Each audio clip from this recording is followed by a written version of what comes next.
falsehood, you're faced with two options.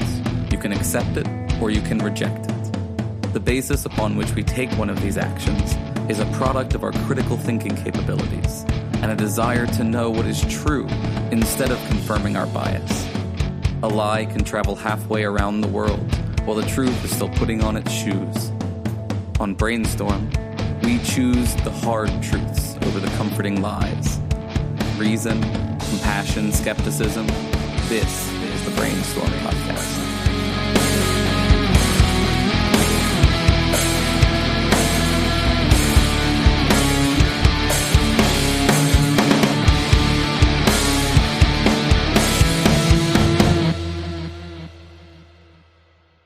Hey folks, welcome to the Brainstorm Podcast Skeptic Studio, the interview show from Brainstorm, where we talk to a variety of folks with the intent to spread critical thinking, compassion, and skepticism. My guest this week is Aaron Rabi from Embrace the Void and Philosophers in Space, although his true claim to fame is being the voice of the Brainstorm Podcast intro.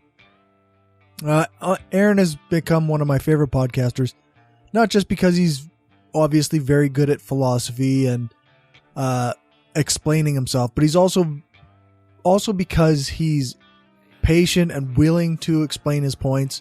He's good at steel manning opposing views, and he will reply to absolutely anyone on Twitter. It's easy to see why Embrace the Void grew so rapidly and why Philosophers in Space kicked off to such a great start. I have to admit that part of me wanted to have this chat with Aaron because of a slight disagreement we had when he was on Brainstorm for the full 3-hour show. He was also there for the bonus content. I'll add links for the episodes he was in into the show notes for this one. But during the bonus content, we started talking philosophy a little bit, and I was much more sure of my subjectivist stance in regards to morality, and he kind of laid out a little in that interaction about why I was wrong. And to be honest, I don't think I reacted very thoughtfully. So part of me wanted to have him on so that I could find out if I was actually wrong and just being stubborn, or if there were some loopholes in this whole objective morality thing where everything was still based on internal experiences. I gotta say again, my intuition still resists the idea that morality is objective, but I'm starting to think that I'm just being stubborn. Either way, I hope you enjoy this chat with Aaron right after this promo. I'm Dustin. And I'm Wesley. We host the Atheist Nomads podcast. We're godless geeks who take a skeptical look at politics, religion, science, technology, and history. We also interview leaders in the atheist, skeptic, and humanist community. Check us out at atheistnomads.com. That's atheistnomads.com. All right. Welcome to the Brainstorm Skeptic Studio. Today I'm going to be talking to Aaron Rabi from the Embrace the Void and Philosophers in Space podcasts. Good to have you here, Aaron. Thanks for having me. I'm excited to be hanging out again. It's been a little while since our marathon session. Not too many of our guests last the whole night, but you stuck with us. Back in my youth. Yeah, that's right. I'm an old man now. Yeah, a whole 6 months later and you're an old man. I feel like I've aged several years since that podcast. Oh, yeah. So much has happened, eh? Yeah, it's brutal. The world it's like a death march of history. Yeah, that's right. Yeah, a wild, uncontrolled crash. Yeah, pretty much. So I guess I kind of wanted to talk to you today about morality, ethics, and I figured a good place to start would be kind of contextualized by the Monster Island Facebook group. Okay. when nothing too heinous, I guess, but when a person is first introduced to the group or tries to join the group, there's the question, is morality real? Or is it, what are the questions again? Is it real or invented? Or something along those lines, and, Is it real or, and I put, my answer is both.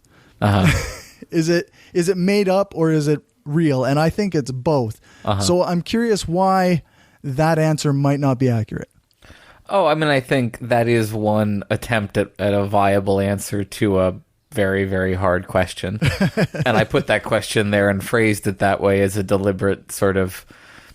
There isn't a perfect answer. It's just funny to watch people mess around with the question. And there are lots of people who write both. You're not the only one. Yeah. It's, to me, a fundamental question within meta-ethics, which is a part of what I study, that is... It's a funny question because I think a lot of times people are resistant to wanting to talk about it because it seems so disconnected from reality.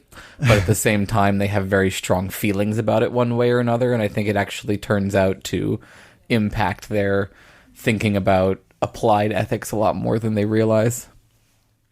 Yeah, I suppose if you think that morality is completely separate from reality, then you don't really necessarily worry about what you're doing as much, maybe.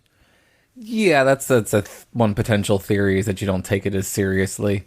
And I'm like, I cards on the table up front. I answer the question that morality is very much real, but I'm sympathetic to what I would call sophisticated constructivists who don't believe that it's ultimately real, but are very serious about a project of building our own version of it that is quite real in a social norms kind of way. So okay, so I guess that kind of speaks to where I want to go with this is like, so when we say that morality is real, what do we mean by that? Right. That's the question of the realists versus the anti-realists, or what I would call the objectivists versus the subjectivists. And I think the best way to understand the question is through what's called the Euthyphro dilemma, which is from Socrates. Did we talk about that on the other one at some point? We might have touched on it. We might have touched on it. It's one of my favorites. So just a refresher for people who aren't familiar, Socrates at one point in a discussion of piety asks Euthyphro, and I'm going to just go ahead and translate the question into ethical terminology to make it clear why it's going to matter, is, are things good because God says they are good, or does God say they are good because they are good? Right. Right. And you can do the same thing with human beings. Do we as human beings believe that something is moral because it is in fact moral? That would be the realist or objectivist position. Or is it only moral because we think it's moral? That would be the subjectivist position. And you fall down on the side of it's good or moral, or we believe it's good or moral because it is. Right. Exactly. I think that at the very ground, the very foundations of everything, there are certain objective moral claims that are true, much like the laws of physics, essentially, that apply to any universe that has conscious entities that are sufficiently like us. Okay. And so that's why I think, yeah. Yeah. So, I mean, I've often come down on the other side of things where it's like, I kind of view it as things are good because we imagine that they're good, or we say that they're good, or society as a whole has determined that they are good. Yeah, and that's a very common position, I think, of the students that come into my Intro to Ethics courses. They break down into a couple of basic categories. A large number of them tend to take some sort of naive, unsophisticated kind of constructivist view where they think, what human beings and human society has decided is moral is what is moral, basically. Where else would it come from in a world that is mostly physical objects banging into each other?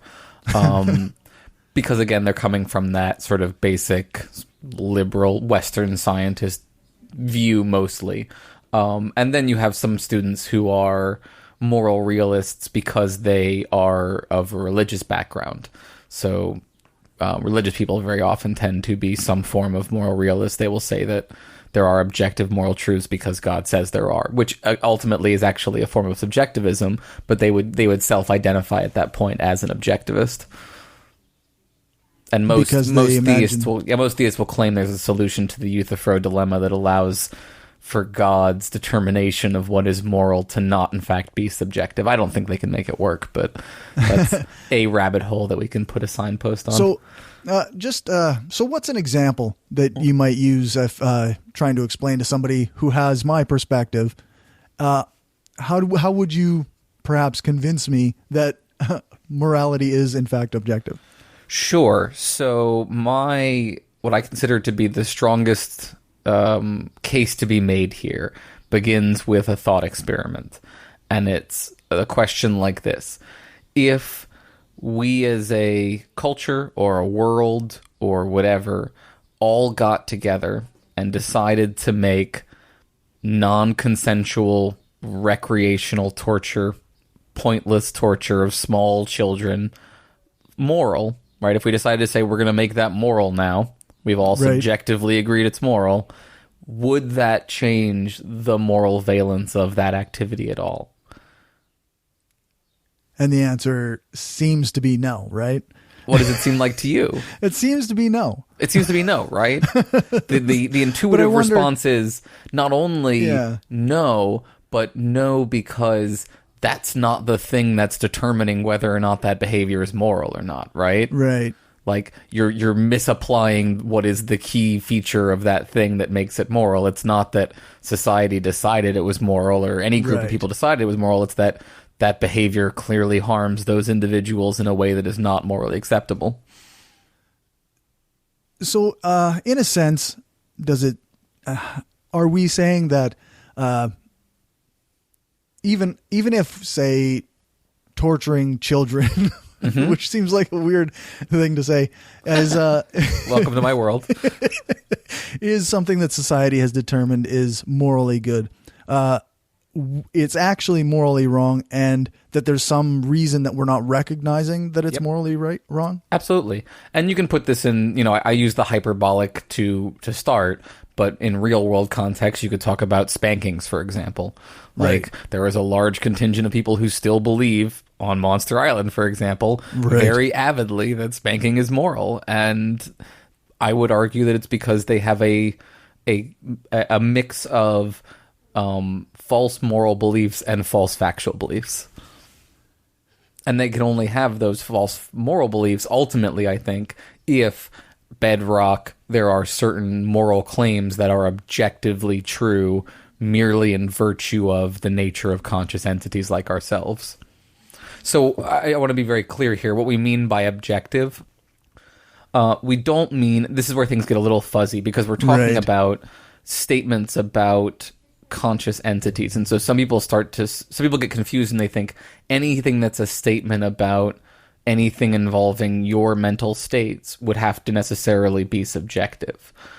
But that's not necessarily the way it works, right? You can make psychological claims about someone that are objectively true or false. That person objectively does or does not have certain psychological features, for example. What we mean when we say objective there is that we mean independent of our beliefs about that claim. Right. Yeah. Not like, I suppose when you make that clarifying definition, it seems to seem like, I think we said in chat, you mentioned to me that this is the only game in town. Objective morality is kind of the only thing there is. Right. And I think that when you define objective that way, it kind of does lay it out that way. And I want to say, I don't think that's an unfair way to define it. Like the way you're describing it, right? It could potentially be like, oh, well, you're cheating by, and not necessarily mean you implying this, but like, I'm not trying to cheat by defining it in a way that wins the argument outright. It's just that I think the very salient moral distinction, the very salient philosophical distinction that we want to make between the objectivists and the subjectivists is whether or not our beliefs about the moral claim do in fact impact it. And I have talked to thoroughgoing philosophical subjectivists, people who I was working with a friend who is writing his PhD, basically rejecting my entire master's thesis. Jeez. From the, like taking the opposite perspective 100%. Right. And when I ask him the exact same question I asked you about the pedophile, whatever, torture rings, he will say he will give the opposite answer to you, and he doesn't see that as a reductio ad absurdum. He thinks that is the fact of the matter, and then what we do from there is another question. That's interesting. Yeah. So, yeah. How does he justify taking that as the default position? His position is a complicated counterattack against moral realism. It's what we would call an epistemic counterattack, where he thinks that whether or not there are moral truths or not, because of our evolved nature as human beings, we lack sufficient knowledge and epistemic access to those moral claims. And so we can never know the moral truth in any robust kind of way. So all we can do is construct our own version of it as best we can. Okay. Yeah. This is why people get like, oh, metaethics, Jesus.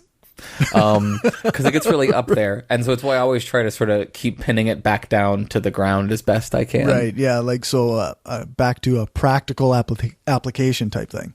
Yeah. So like, for example, one major point, a bone of contention, right? So just like people are in the modern scientific world intuitively, I think, subjectivist, the way you described yourself initially. Right. They are also intuitively objectivists about how some of these claims work in day-to-day life. So, for example, you get in moral arguments with other people all the time. Right. Right? And you do that because you think there is a fact of the matter. It's not just whatever each individual thinks. There is some better and worse way of approaching things like childcare. And the objectivists can argue without some foundational objective fact of the matter, it doesn't make sense to even be engaging in those disagreements. It would be like an argument over what is the best ice cream flavor. You're just stating competing preferences at this point. Right? Now, there are sophisticated subjectivists who will say we can work out some form of a substitute objective truth. They usually do it by things like the social contract. So your most common constructivists are sort of Rawlsian style social constructivists who would say any reasonable person would agree to certain fundamental principles, and from those fundamental principles we can derive most of the ethical claims that we want to make. So basically what you get are the subjectivists often try to play a game that looks a lot like objective moral realism without committing themselves to the very weird meta-ethics that I commit myself to. Right. So, I don't know, maybe my, I don't know if I'm grabbing onto this quite the right way. So we're saying that slavery is wrong, right? Right. And that's an objective fact. And to be fair, the subjectivists will always also want to point out that they also think slavery is wrong, just in a different way. Right. Just from a different angle, right? Right.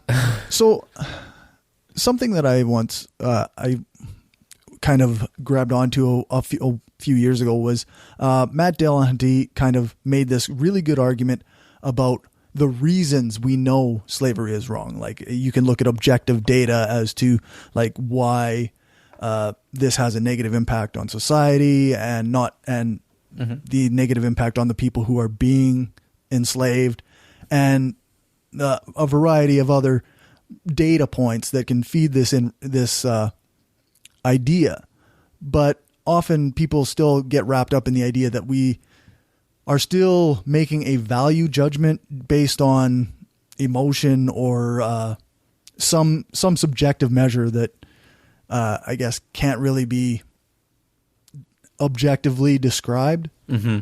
Yeah. So this is good. This is one of the various kinds of problems that the moral realist has to engage with if they're going to make these claims about morality being part of the fabric of the world in some sort of way. One of them is, right, how do we get access to it? Like that I was saying earlier, there's access problems.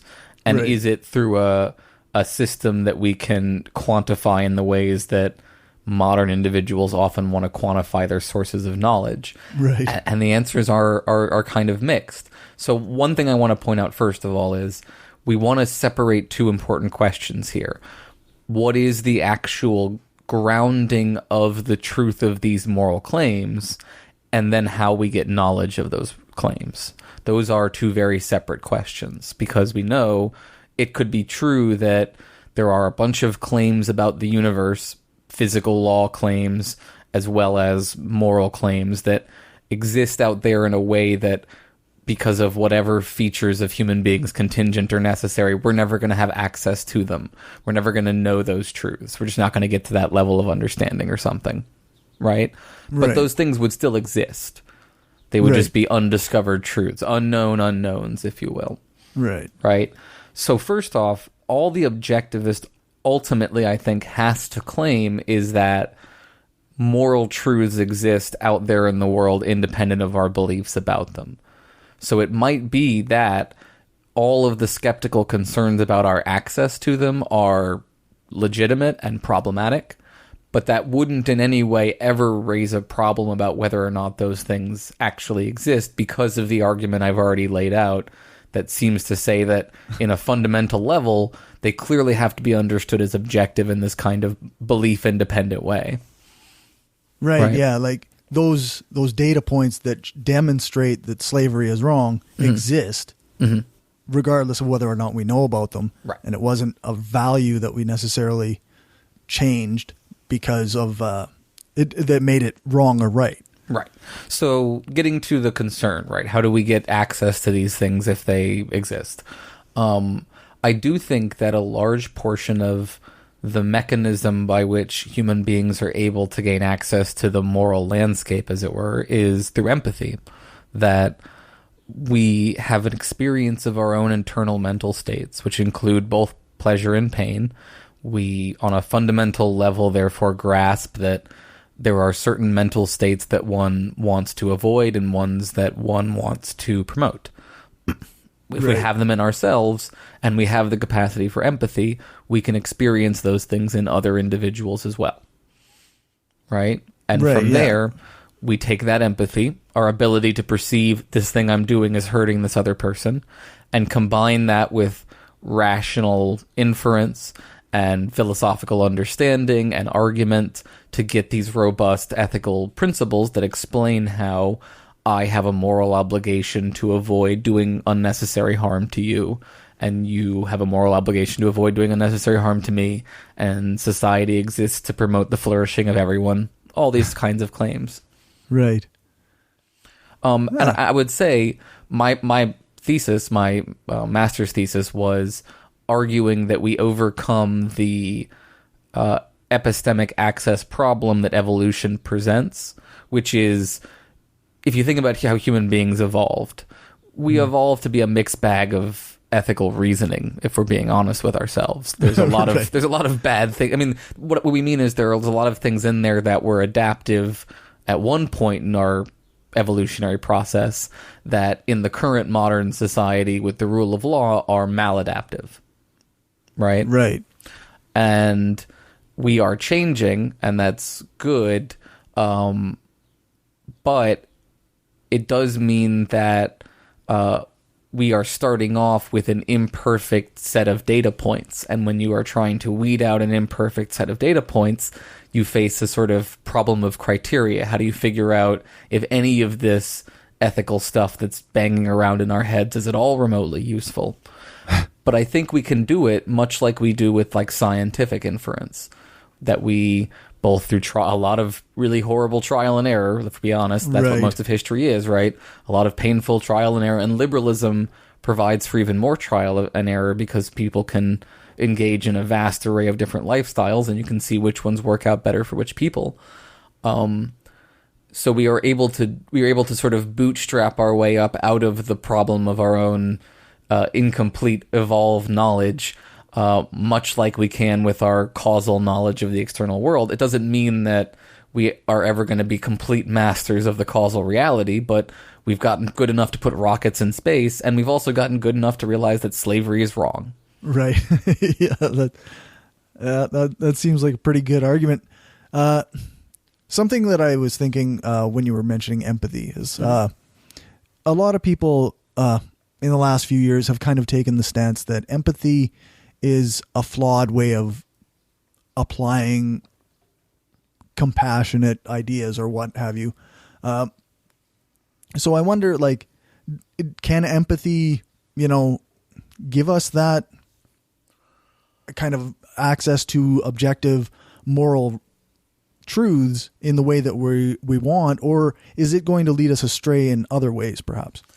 So, I mean, maybe you can say a little bit more about what their critiques are. My initial concern would be that what they're arguing is that unfettered empathy, not untempered by reason and consideration and all the other things that I'm talking about, would become problematic. And I certainly agree.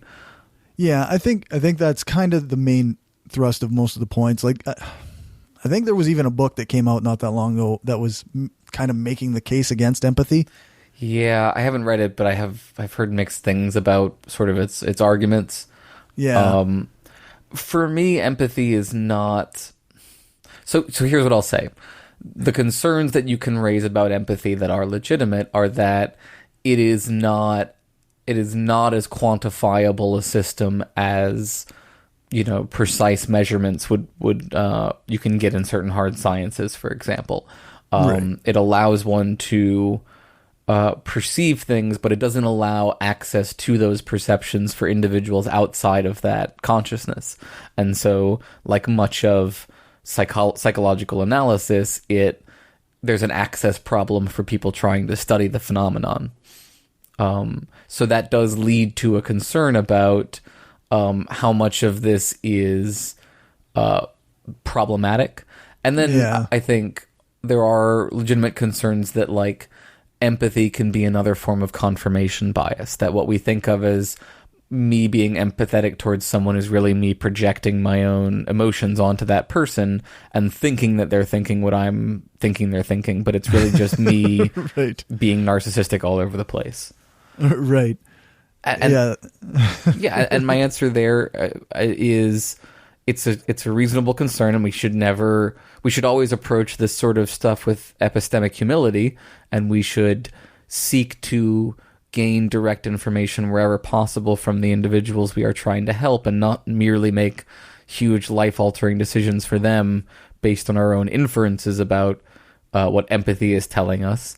But we shouldn't, on the flip side, pretend that because I can't put a metric on how much harm is caused by one person, caused by, for example, someone being harassed off of the internet by hateful trolls because they had the temerity to disagree with a man while being a woman. Right. Right? Like, we don't need to pretend that our empathetic reaction there doesn't bear fruit. Like, we don't, we don't really know that person is having a horrible time the way we would have a horrible time if we were in their situation. Like, that's just, Right. That's naive skepticism right there, it seems. Yeah, I suppose, like you say, like, perhaps a lack of definitive or quantifiability doesn't seem to refute the usefulness of empathy. Yeah, and this is a long history in coming. So during the modern, and I'm going to do a 10-second history of philosophy, right? During the modernist period, when science came into ascendancy and quantifiability was giving us what felt like superpowers at the time and still feels like superpowers. We split the atom and put things in space, et cetera, et cetera. Like, anything that wasn't readily quantifiable was viewed as not real. It was pushed into the fake category. So the soft sciences, psychology for a while, like everything in psychology that wasn't behavioral psychology, that wasn't external stimulus response control that we could measure objectively, was viewed as not worth studying or as not even being real. And so I think empathy fell into that category as well. And with that, we saw a cultural shift in the West towards rationality and logic and away from empathy and from valuing the empathic kinds of virtues. And so we've probably now seen a lot of pushback in the postmodern period where people are trying to reawaken all of those empathetic skills and reassert them into society. And some of that goes too far, and some of it is performative and social media certainly allows for a lot of performative empathy that could be considered problematic. But I think at the end of the day, empathy is a really important part of what makes us human. And if you don't believe that, spend some time around sociopaths. Like, spend some time around narcissists. Yeah. 5 minutes with a narcissist will convince you that empathy is the cornerstone of morality. Right. Yeah. Even before, like when I was still pretty new to the whole atheist skeptic thing, there were memes going around saying like, if you can't love your neighbor or whatever, then you don't lack God, you lack empathy. Mm-hmm. So to some extent, even people who probably now argue against empathy to some degree are in favor of it. Yes, I think so. And I think the humanist movement owes a lot to empathy. And really, when you think about secular ethics, as we moved away from the divine command theory model, the main thing we replaced it with was concern for harm and concern for fairness. And the best way to be perceptive towards harm and fairness was to up the empathy. And so you get a very empathetic progressive left. Even though you then see a pushback in the secular movement, for example, to people thinking that we've gotten too empathetic. I don't believe that to be the case. I'm not on board with that yet. Yeah. We'd have a long way to go before I figure that we're too empathetic. Mm-hmm. So we hear a lot about different systems of ethics or systems of morality. And I wonder, like, how do these like things like virtue ethics or utilitarianism or what have you, how do these play into the objective subjective type dichotomy? So I like to teach ethics as being like a 3-layer cake. So at the top, you've got meta-ethics, which is questions about the nature of morality. Is it real? Is it made up? And then you've got what I call the middle level, normative ethics, which is the theories you're describing: utilitarianism, deontology, virtue theory, care ethics, all these sorts of views, egoism. And then at the lowest level, you've got applied ethical theory. So where you're taking everything from the top 2 levels and putting it in real world situations. So all of these levels can move independently. So you can be either a realist or an anti-realist and also be pretty much almost, with some weird exceptions, any of the normative kind of theories. You could be a realist who's a utilitarian. You can be an anti-realist who's a utilitarian. Or, you can be a constructivist who's a utilitarian. Same thing with applied. Like you can have a utilitarians who, half of them think that one thing about an ethical applied issue and the other half think the other thing, and they both claim to be coming at it from a utilitarian perspective. Right. It's like, what is that? Bayesian probability. Yeah, when like Richard Carrier uses Bayesian reasoning to argue against for mythicism, but then religious people, or there's religious philosophers who use Bayesian reasoning to like argue against mythicism. Sure. Yeah, absolutely. And that's not an uncommon situation, right? You see that in a lot of different fields. I should point out there is another group in all of this. So subjectivists, I would say, are not necessarily true anti-realists. There are what we would call moral nihilists. Yeah. Right? So they would say there are just no moral truths whatsoever. Neither is it true that my personal beliefs generate moral truth, nor is it true that there are objective moral truths. Moral claims are, at best, statements of personal preference, like I was saying earlier. It's an expression, right? It's me crying out in disgust at something that I don't like, or crying out in excitement at something I do like. There is no truth or falsity of those claims at all, whatever. I think that is a totally untenable position, but there are people who hold that. That's the error theorist kind of position from Mackey. I think the arguments for it are pretty weak. They're the kind of stuff that we've been talking about here so far, including plus one other argument. They make the argument that because there is disagreement between people about ethical views, that therefore it must be not real, which I think is just a very bad argument, because there's disagreement about scientific claims and a variety of other claims about things that we all agree are objective. Yeah, the trouble with disagreement as an argument against objective morality is that people, like you say, some people will just deny certain facts that feed into that information. Right. Plus, you get the problem I raised earlier that disagreement is also a tricky subject for the anti-realist, right? Right. The subjectivist can make a fake, what I would call a fake, but an artificial moral construct to justify disagreement and debate, and there could be legitimate debate within a system that everyone agrees upon subjectively, but the anti-realist really has no argument to be made about why we would have these arguments at all, right? Other than, I'm just trying to foist my emotional preferences on you by expressing them at you very evocatively. But I have no reason to do so other than I prefer my views and I just want to put them on other people. There's no moral obligations to do anything on that view at all, ever. I think I know some people that kind of adhere to that. I sort of am I would almost say I'm on the fringes of that in some ways, because it does seem sometimes like the only reason that any of us are doing anything is because it feels good to us. Well, so that's a slightly different position to some extent. So you can do it either way, right? So you might think that it's good, it's moral for us to do the things that feel good to us. Right. That would be either a subjectivist or an objectivist position of a form of hedonism or egoism, depending on how you construct it, depending on how you balance your needs versus the needs of other people. All of those kinds of questions get hashed out at the normative middle level.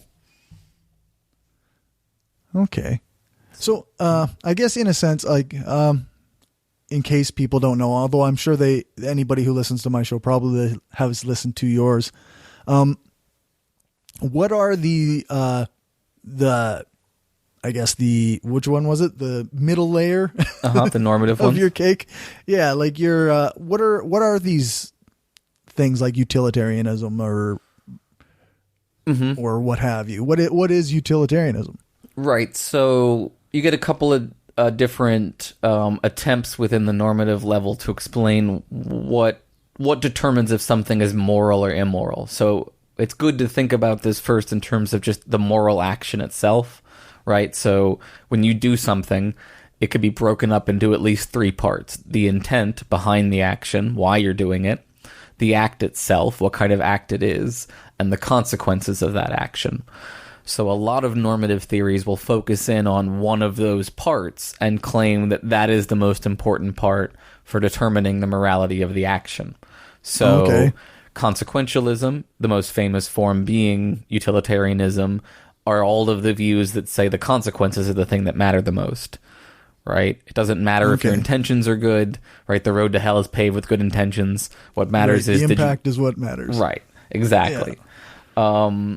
Utilitarianism is one kind of consequentialism that says the consequences that matter are the ones that maximize utility, where utility is happiness, so pleasure and the avoidance of pain for as many people as possible. And they do it in an impersonal, unbalanced, a balanced kind of way. So your happiness is worth exactly as much as everyone else's in moral considerations. They are usually contrasted with the deontologists. Who, the most famous of which being Immanuel Kant, who focus on the act itself and the maxim that drives the action more specifically. Right. Lying is bad no matter what. Right. So their word for it is maxims, which is really the principle behind the action, which is another way of thinking about the intention. Right, what is the principle that you are acting on when you pick your action? Right. And they would say, don't act on any principle that you can't universalize. So lying is wrong because if everyone were to go around lying all the time, no one would ever trust anyone, and then the whole system would break down. Right. Though, I mean, there are some pretty clear lines with that one being wrong, right? Like, right, Nazis, Jews, addicts, that sort of thing. yeah, that sort of thing. Yeah. I think I recall a conversation with a buddy of mine, Mike, who also studied philosophy he studied at the U of R here. And we kind of had this long discussion about different kinds of ethics and different systems of ethics. And we kind of came to the conclusion that like people take pieces out of each of these in their day-to-day lives. Yeah, exactly. And that's my view. I'm what I would call an ethical pluralist. So within the normative level, I don't think that there is one right theory. I think that each of these theories that I'm talking about captures important ethical intuitions, important foundational truths or insights that one needs to synthesize together with the other theories in your own behavior and decision making. And it's not an easy system. So Aristotle would say that there's no formula for being the right person in every situation. There's just training the practical reasoning to be sensitive to all of these different factors when you're engaging in all of your behavior all the time, and to always act virtuously, and so try to balance these things as best you can. And that can mean different conclusions for different people. So one person might rightly decide that in this situation they don't want to have a child or something, and the other person could decide in that situation they are morally justified in having a child, and they might both be right in that situation for them. Right. Yeah. Right. I suppose there's a number of contexts that might apply to different people and sort of too. Right. This is what we would call being relative but not subjective, or being context sensitive but not subjective. Right. You can't, because nothing is happening in a vacuum, right? Right. So, for example, how much the classic Aristotelian example is how much food I should consume is proportional to how much activity I engage in. So I shouldn't consume as much food as Dwayne "The Rock" Johnson should consume, right? Because I'm a different shape than him. Right. And so as a result, it is objective, but relative to our different natures. And so two individuals might come to different moral conclusions for themselves in their own context. And there, I think, are a range of acceptable behaviors, lifestyles, choices that are all morally acceptable. And then outside of that range, there's a bunch of things that aren't acceptable, like being a Nazi. Right. And usually the stuff outside of that range, you can think of it like a big old plateau, right? The moral landscape is like a giant plateau, and all around the edges of the plateau are these different, very extreme ethical theories like utilitarianism, virtue theory, maximize this, right? And the right answers are all of the areas in between these different views that attempt to balance them in a healthy way. And then outside of that plateau is a steep drop off into immorality. So the minute you start, substantially violating people's autonomy, even for the sake of maximizing utility, you have stepped off of the plateau. Right. Yeah. You've gone too far. Yeah. So one of the, I guess, kind of jokes we had in our little group of friends as we were philosophizing, was that kind of formalizing or trying to build a system of ethics that one can write down and teach to people is almost a fool's errand in the sense that it can't really be one thing. Mm-hmm. So I wonder, do you think that it's important to keep trying to find the ultimate moral system? I think that there are people who do try to do that, to try to create what you'd call like a unified field theory, I guess, for ethics. Right. I know that desirism is one example of that a couple people have brought to my attention. We're probably going to have the guy who invented that on our show at some point to talk about it. It's not my main focus, but it's also not, I think, essential to what we would consider ethical progress. So I think it's a mistake to think of the goal of ethics as to create one perfect unified theory. I think the goal of ethics is to develop these different intuitions and see how they play out in contrast with each other in a variety of applied circumstances and emerging ethical dilemmas that we face in a very radically altering, constantly changing world.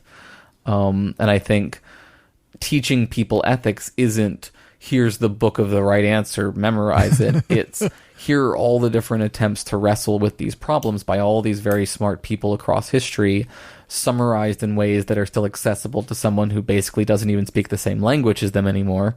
Right. Taught to you in such a way, hopefully by someone who doesn't want to indoctrinate you, but instead wants to give you the ability to weigh these things in your own mind. And that the weighing itself is the building of a muscle. And if that muscle gets strong enough, then yes, there was a point to that teaching. I think that's the value of it. I think it's not giving them an answer. It's giving them an exercise routine. We're not, that makes sense. It's not, here's the big book of ethics and these are the rules you follow. Mm-hmm. It's more of like like you say, a bunch of tools and yeah, I like that. Maybe it works out. I don't know. We'll see. Well, I don't know how much longer the world's going to last at this rate. No, but my students seem to like it, and it seems to help them a little bit. Yeah, good. Luckily for us, there's no way to ultimately tell if it's actually making people more ethical or just better at denying or better at lying to each other about what they're doing in such a way that it makes it sound ethical. So, it's all a wash, but we're trapped here. Hopefully it's doing some good. Yeah, we're trapped here. We're trapped in these meat bags, so let's do something, right? Yeah, might as well. It's funny, kind of off topic, but I grew up on a farm, and thinking about philosophical things isn't a thing in that environment. You work. You live, you work, you raise your kids, you work, and that's it. Mm-hmm. I spent some time working on a farm. I know what that's like. Yeah, and it's very interesting. Like about, I don't know, maybe 10 years ago, I was talking to my dad about this pop culture and philosophy series that I was getting into, and he was just like, why? Why even bother? Well, because it's neat. It's cool to think about things and understand them, but... Yeah, I certainly, I know the individual you're talking about. I know lots of them. I'm related to some of them. Right. This is a situation where we shouldn't let our empathy drive us, possibly, right? Right. They may not be missing anything. They may not be necessarily, unhappy or incomplete. Their life may be flourishing. And we may not even need to, put onto them some sort of, noble savage kind of thing of they have a special kind of philosophy that comes from not philosophizing and just living their lives naturally. Like I don't even need to go to that length. Like people live different lives, and I don't think everyone all have to engage in reified philosophical discussion for the sake of leading a good life. I think I find that with individuals like that, if you approach them on the right topic in the right way, they're suddenly a philosopher. That everyone is a philosopher about something.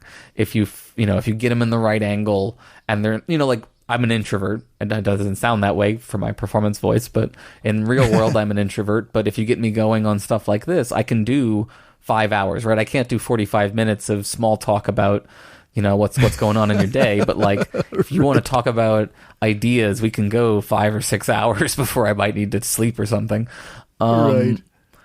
And I think a lot of folks like that, right, if you ask them about their philosophies of the right subject, you will get a lot of interesting information.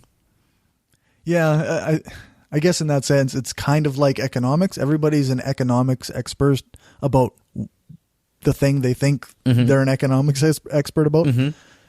Yeah, and a lot of these, I'm not saying these people are experts, and I do think there's a difference. We've talked a little bit about this about, trained philosophers versus not trained philosophers. I think that everyone is an amateur philosopher, and that's good.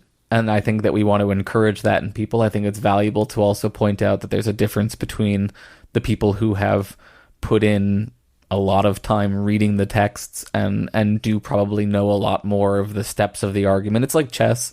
You learn along a lot of steps along each of the different lines of the argument. And so that puts you out in front of other individuals in some of these debates, but it doesn't necessarily make you a better person or something. And you should always, I think, be able to play a game with someone at whatever level they're at. Yeah. Yeah, I guess that's that one tweet by Massimo Pigliucci where he said people calling themselves philosophers, you're not kind of thing.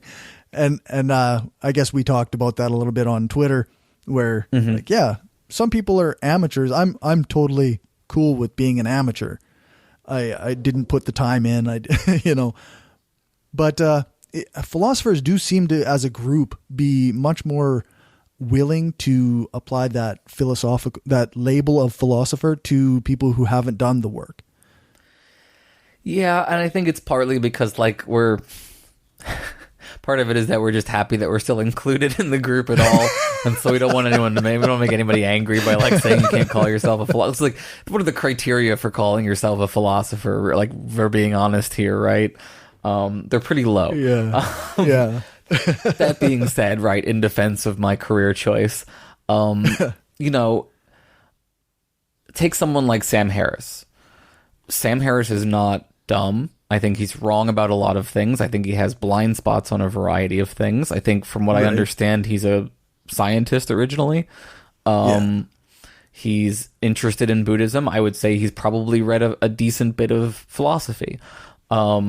Is he a philosopher on par with someone who has a PhD in philosophy? No. Any more than I'm a neuroscientist on par with him because I've read some books on neuroscience. That's silly, right? That's very silly.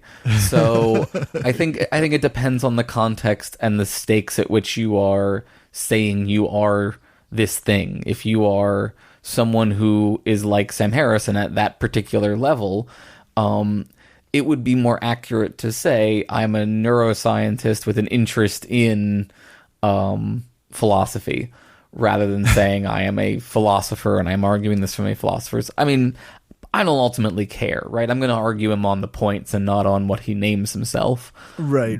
But there is at least a distinction to be made there, and it's probably useful to, if we want to help people understand what it is that we do in academia, it would be good to not pretend like anybody who writes a book about ideas is also a philosopher on top of whatever else they are. Yeah. No, that seems fair. Yeah. But not a lot is riding on this, to be honest. Right. It's not pushing philosophy out of academia in any sense. No, all of my money is on the stuff I said earlier about the meta ethics and all those things. Right. That's where I'm going to fight people. There you go. I've focused a lot on taking my theater background and combining it with my love for education and my philosophy background to focus on accessibility.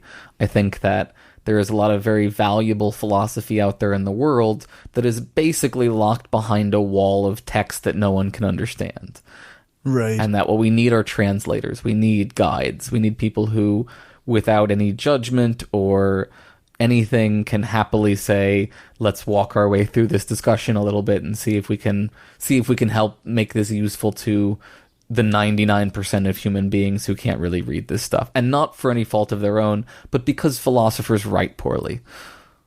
relative to something that a human being wants to read. They write very well for something a machine would want to read, but human beings are not machines in that way. They can't. It takes a lot of training to just be able to trudge your way through a very, very complicated set of parenthetical statements to get what you need out of it. Yeah. Yeah, it's I've been lucky so far to have like I say, one of my best friends from high school on was he was deeply into philosophy, and he actually studied it at the U of R, and so I was lucky to have somebody who could kind of give me the Cliff's Notes in a sense. Mm-hmm. where I don't know that I'd ever have picked up a philosophy book if I hadn't had that initial introduction to it. It's why I really like teaching the 100 level courses. Right. I mean, for a lot of people, that's going to be the only philosophy course they take, and it will determine their entire perspective on the subject, and they will either come away from it thinking this is fascinating and full of interesting things that I can pursue at leisure through the rest of my life, and it might help me with whatever subject I focus on later on in life, or they come away thinking, well, this was pointless and stupid. I'm never going to bother with that ever again. Yeah. Yeah, I suppose. And a lot, like you say, the person doing the teaching can have a huge impact on that. So that's why I'm very happy with what I do. Good. No, right it on. seems like the objectively moral thing to do. To me. Nice. Nice callback. I'm surprised you didn't bring into any of this at any point that, how do I square all of this up with the fact that I don't believe in free will? Well, I kind of, actually... Or have you seen my shtick on that enough to know that I have an I kind answer? of have, but I, from my perspective, like I think I'm on board with the no free will thing. Sweet. So in a sense, that makes everything objective. Mm-hmm. So not necessarily, right? So I do think there are some parts of morality that are subjective. okay. So for example, if you are a member of a Hasidic Jewish sect, there are subjective truths about how you should keep your hair, for example. Okay. Right? In that you believe it is important that your hair be at a certain way and your beard a certain way, etc. So it is important for you, and we should respect that. That's where we get the idea of things like respecting different people's head coverings or whatever. Right. Right? It is moral for them, and it's not moral for anyone who doesn't want to do it, because it is subjective, though ultimately it rests upon... I mean, you could say it's another kind of relativist, I guess. I should probably not say it is subjective fully, because it is still ultimately based on objective truths about respecting people's preferences and autonomy as long as they don't harm others. I mean, I was just thinking, recently I've heard some people talking about quantum physics. Always a good start. Always a good start. In that there are certain ways that quantum physics demonstrates that cause and effect isn't the deterministic thing that we think it is. So I wonder, have you given it any thought to comparing that to your idea of like free will? Yeah, absolutely. This is actually not a new attack on the free will position. There have been people who have sort of argued, sort of hand wavy, at the idea that some sort of quantum indeterminacy is the source of free will. Right. For a while. The best pushback, I think, to this actually comes in the movie Waking Life, where he says either way it's no good. If it's absolutely determined, then it's not you, and if it's just random chance, then it's not you either. Right, yeah. What you really have to be arguing for is some sort of unmoved mover within the self, some sort of soul or Atman or something. So yeah, the quantum thing doesn't worry me in the least. I'm fine with everything being probabilistically determined. It's still determined, and this is why when I do my no free will stuff, it's all at the psychological and social and individual level, and not at the chemical, not at the particle level, because I'm not a particle physicist. Right. Yeah. And yeah, I don't know. I always kind of like figured like even like this, this lack of cause and effect is still a type of cause and effect. Mm-hmm. Yeah. It's not a lack of cause and effect. It's just a cause and effect that works in a probabilistic spectrum rather than a binary or a whatever, or a single stream. So I guess, I mean, we're almost at an hour now, but I'm curious about your arguments against compatibilism. I know that some of the people who are compatibilist consider people who argue against compatibilism to be using a bad definition of free will. Mm-hmm. Like this idea of the unmoved mover or whatever is not a coherent definition. Mm-hmm. Which, so in that sense, are compatibilists and determinists arguing this again the same thing? I think we are. I think that their attempt at redefining the Dennett move, as it were, is ultimately not a sustainable move in this debate. We did 2 episodes of this on ETV, actually. We did a free will, no free will debate where someone steel-manned the Dennett position, and I argued my position, and then we did a follow-up on it that was the moral luck argument. And that's really where I think the rubber meets the road in the free will debate. So, like I said it all throughout here, this stuff only matters to me if it's applying to actual human beings in the real world. And what really matters is, do you have control over the thing that you are doing? That's what we care about, right? In situations where someone clearly doesn't have control, we don't hold them morally accountable. And that's the most important consequence of all of this conversation. So I'm okay with a compatibilist view that can cleanly delineate when someone has control versus doesn't have control. What I think you're ultimately going to see, though, is a system that says nobody has control in any ultimate kind of sense, but we can talk about more or less coerced kinds of behavior, and we can talk about what that means in terms of what kinds of treatments are more or less likely to be effective on that particular individual given what drove their behavior.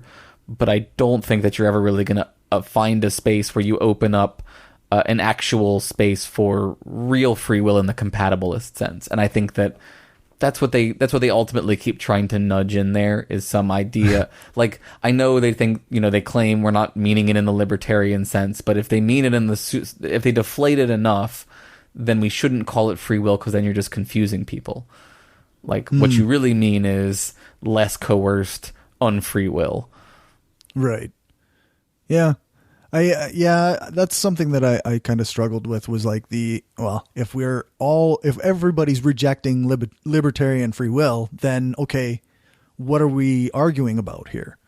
It seems pretty clear that coercion is not free action, and that I don't know, there doesn't seem to be much distinction between determinism and compatibilism in that way. Well, so what I think the important distinction that going in their direction misses, that we want to be talking about here, and this is what they're trying to get to give them credit. Like, they're trying to get to the same place that I am, I think, ultimately. I just disagree with pretending to call it free will. What I think we want to talk about here is better and worse forces of that drive behavior.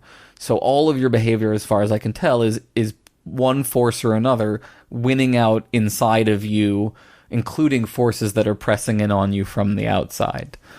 Right? And what we want are people to be shaped by the forces that are good, in the sense that they promote flourishing.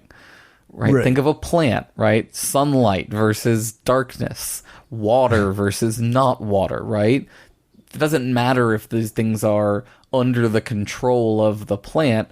Giving the plant those things still makes the plant happier and healthier. And we can do the same thing for human beings. And I think the important distinction is, when we are real honest with ourselves about the determinism, we are better at finding the right solutions. Because when we get into the compatibilist place, we tend to nudge towards thinking that if we just condemn individuals for individual behavior and blame individual responsibility, that will present a solution, when I think a lot of times we have to be more honest about, well, what actually caused the person to engage in that behavior. Like in a broader sense, or like a societal sense almost. Yep. Whether it's poverty, whether it's lack of engagement with people around them, a society that isn't valuing the right kind of things in individuals. There are lots and lots of factors here. Yeah, I think, I think that's kind of the thing that's pulled me further and further towards the determinism side of things, is that, like, the more you learn about, like, societal influences on people, and the more you learn about, like, the way we each react, and our own biases and the ways of thinking that we don't really even recognize consciously, like, so much of choice isn't choice. in the way that a free will or even a compatibilist might explain it. Yeah. Yeah, I can't find a single piece of behavior that seems to me to be under our control in any sense that I can't, through a couple easy steps, draw it back to something that is clearly beyond your control. Right. Yeah. And like, that's terrifying for a lot of people, and I understand the concern, but once you, I think, get over the fear of it, it is liberating, and it is comforting, and it allows for better, paradoxically, it allows for better control. Right. But we see those kinds of paradoxes in the Eastern traditions that, when you stop fiendishly grasping after control, you paradoxically are more able to do the thing you always wanted to do. Right. Yeah. I think that's as good a place to leave it as any. Sounds great. We fixed it. Right, we fixed all the things. Good job. We fixed all the things. It's a lot more upbeat than my shows. In a mere hour and 3 minutes, we fixed all the problems. I'll get it down to an even 45 before I'm done. There we go. Perfect. All right. Well, thanks for joining me. Thanks. And yeah. Have a good one.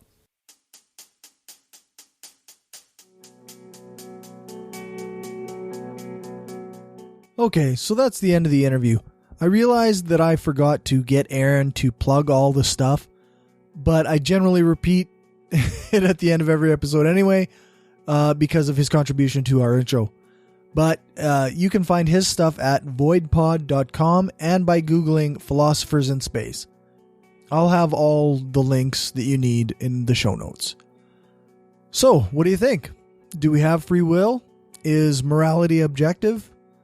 I gotta admit that Aaron is very good at making the case for both of those things, and I'm pretty sure I'm on board, despite some intuitive reservations.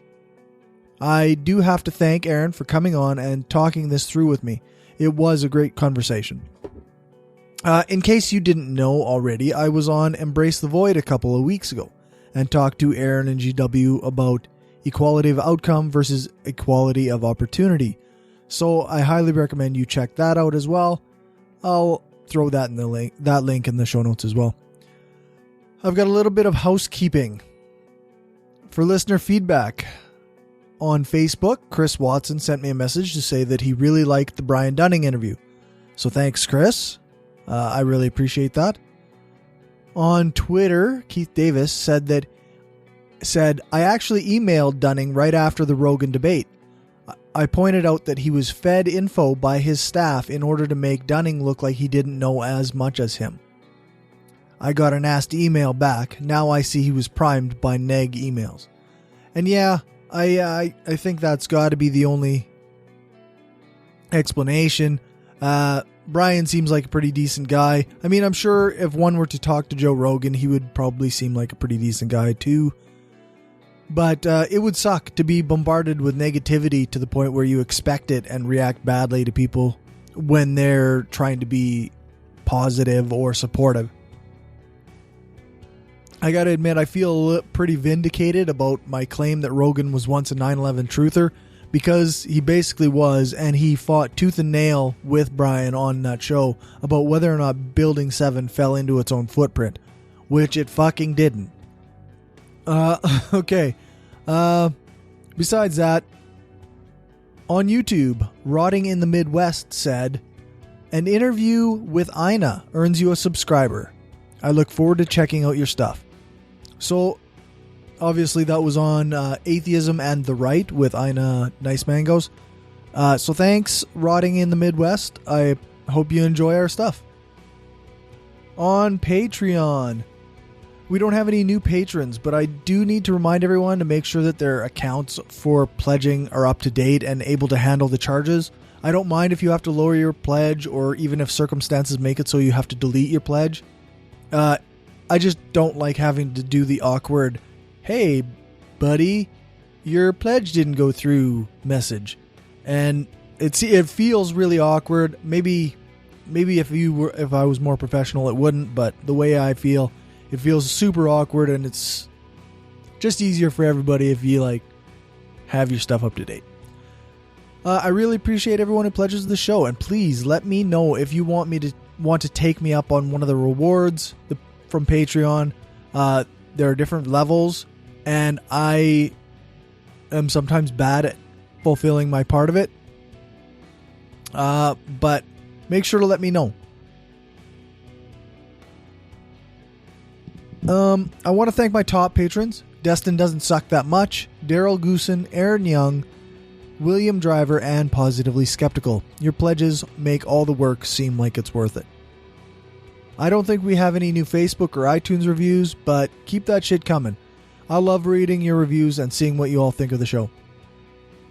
And lastly, I made an offer in the last episode that I will order a copy of Conspiracies Declassified for the first person to send me an email at mail@brainstormblog.net, and I didn't get any emails.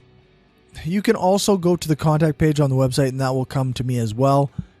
I gave away a copy of Peter Coffin's book a few months ago, so I will definitely follow through on this. This will be the last time I mention it, though. I'm slamming out a lot of episodes this week and scheduling them for release over the next month and a half, or at least month. So I won't be making this offer again on this book. There will likely be another book giveaway within the next few episodes, but somebody might as well take advantage of this. If you want a copy of Brian's book, Conspiracies Declassified, make sure to get a hold of me. Even if you don't email me, try a different method. I respond to Twitter and Facebook messages all the time. For everything else, you can check out the show notes at thebrainstormpodcast.com or our website, brainstormblog.net. Thanks to our financial supporters: Keith, Kim, Janet, Stephanie, Zach, the Utah Outcasts, Will, Aaron, Daryl, Bob Glenn, Destin Doesn't Suck That Much, Magnus, several species of small furry animals gathered together in a cave, Positively Skeptical, Rob, Chris, and Larry. If you want to help them, join them and help the show grow, then you can do that at patreon.com/brainstormpodcast. Or go buy some stuff. tpublic.com/stores/brainstorm-podcast-gear. Thank you to Dave for our intro music. Thank you to Aaron Rabi for doing the voiceover for the intro. You can find his podcast at voidpod.com. Thanks to Alex Capper Murdoch for doing the voiceover for our ads, and thanks to Jason Camo for our outro music. You can find his music at aloststateofmind.com. All music played is either with permission or under the SOCAN license to play. For more information on SOCAN, you can check out the music license info page on our website, brainstormblog.net. Remember to give us a rating, a thumbs up, or a fave on your podcatcher of choice. Join our Facebook group, like our page, follow us on Twitter, share the show, and spread the word. I'm hoping to do a short bonus episode this week for patrons as well, so keep your eyes and ears open for that. Thanks for listening, and remember, the truth matters.